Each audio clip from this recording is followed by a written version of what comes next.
अगर किसी घर में सालों से कोई इंसान नहीं रह रहा हो तो ऐसे घर को प्रेत बाधित घर माना जाता है, क्योंकि उस घर में कभी ना कभी ऐसी कोई घटना हुई होगी जिसकी वजह से उस घर में कोई बस नहीं पाया होगा। तो आज हम आपको ऐसे विश्व के टॉप 100 घरों में से एक घर के बारे में बताएंगे जहां बहुत सारी आत्माओं ने अपना कब्जा जमा रखा है, जहां इंसान तो क्या परिंदे भी पर नहीं मारते। आज हम आपको वैले हाउस के बारे में बताने जा रहे हैं, जिसे अमेरिका का सबसे डरावना घर माना जाता है।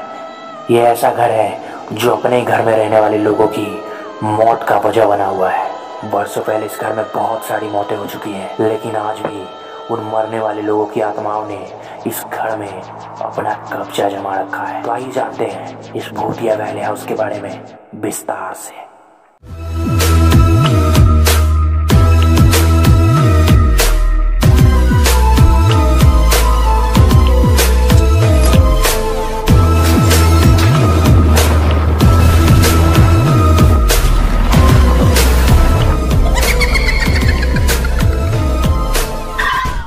वैले हाउस, जो कि पुराने सैन डिएगो कैलिफोर्निया में स्थित है, इसका निर्माण थॉमस वैले ने 1875 ईस्वी में करवाया था। वैले हाउस को शुरू से मनहूस माना जा रहा था, क्योंकि जब वैले हाउस का निर्माण हो रहा था तभी एक मजदूर ने फांसी लगाकर अपनी जान दे दी थी।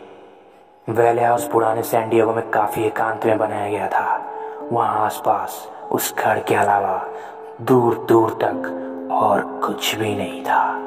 थॉमस वैले कुछ दिन न्यूयॉर्क में रहने के बाद अपनी पत्नी बच्चों के साथ इस घर में रहने आ गए थे, और तब से इस घर में मौत का तांडव शुरू हो गया।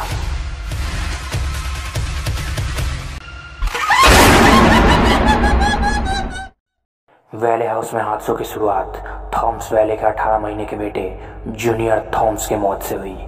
जूनियर थॉमस अभी 18 महीने का ही हुआ था और उसे तेज बुखार ने अपने कब्जे में ले लिया और उसकी मौत हो गई। थॉमस वैले इस घर में आने से पहले बात जानते थे कि इस घर में आत्माओं ने अपना कब्जा जमा रखा है। ऐसा माना जाता है कि जिस मजदूर ने इस घर के निर्माण के वक्त फांसी लगाकर अपनी जान दी थी, उसकी आत्मा उस घर में भटकती रहती है। जूनियर थॉमस के मौत के कुछ समय बाद तक सब कुछ सही रहता है और उनके घर में 2 प्यारी प्यारी बच्चियों का जन्म होता है। लेकिन वैले परिवार की ये खुशियां भी ज्यादा दिनों तक टिकने वाली नहीं थी। कुछ सालों बाद थॉमस की पत्नी की भी बीमारी की वजह से मौत हो गई और वैले हाउस में फिर से मौत का सिलसिला शुरू हो गया।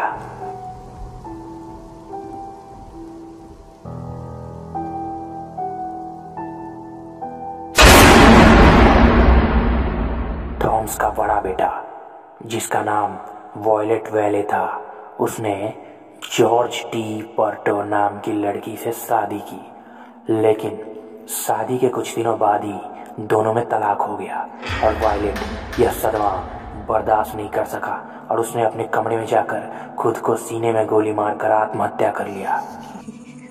वैले हाउस में पहले से मौजूद आत्मा अपना असर दिखा रही थी और एक एक करके थॉमस परिवार पर अपना कहर ढा रही थी। मौत का सिलसिला जारी था और एक एक करके वैले परिवार के सारे सदस्य की मौत हो गई और वैले परिवार की आत्माओं ने इस घर में अपना कब्जा जमा लिया। भूतों पर रिसर्च के लिए घोस्ट हंटर्स की टीम वैले हाउस में गए। घोस्ट हंटर्स की टीम के अनुसार जब वो लोग रिसर्च के लिए वैले हाउस में गए थे तब रात के 1 बज रहे थे और चारों तरफ भयानक अंधेरा था। जब वो लोग पहले कमरे में गए तो उन्होंने देखा कि एक औरत अपने हाथों में कुछ लिए हुए है और अंदर के कमरे के दरवाजे की तरफ जा रही है। जब उन लोगों ने उसे पुकारा तो वो औरत अचानक पीछे मुड़ती है। वो लोग देखते हैं कि उस औरत का चेहरा पूरी तरह से बालों से ढका हुआ था और उसके हाथों में कंघी की जैसी कोई चीज थी। जब टीम ने उस औरत पे टॉर्च जलाया तो वो औरत अचानक से दरवाजे में समा गई।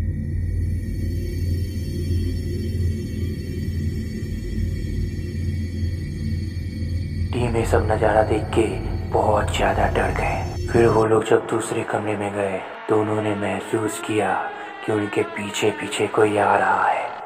जब टीम ने पीछे मुड़ के देखा तो वेले का पूरा परिवार उसके पास खड़ा था। टीम बहुत ज़्यादा डर जाता है और वहाँ से भागने लगता है और वो लोग एक रूम में जाके छुप जाते हैं। टीम देखता है कि उस रूम में एक कुर्सी रखी हुई है और वो कुर्सी अपने आप ही हिल रही है। टीम कुर्सी के पास जाता है तो वो लोग देखते हैं कि कमरे की खिड़की से कोई साया उन लोगों को देख रहा है। जब वो लोग खिड़की के पास गए तो अचानक वो साया गायब हो जाता है।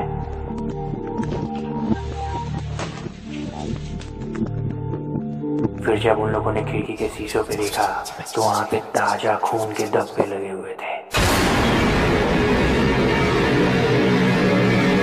इतना सब होने के बाद सरकार ने इस घर को अपने कब्जे में ले लिया है और अब उस घर को एक म्यूजियम में तब्दील कर दिया है।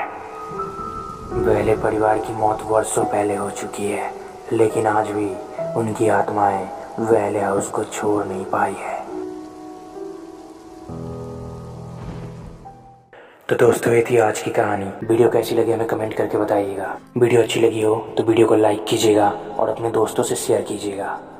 तो मिलते हैं नेक्स्ट वीडियो में, तब तक के लिए टाटा बाय बाय।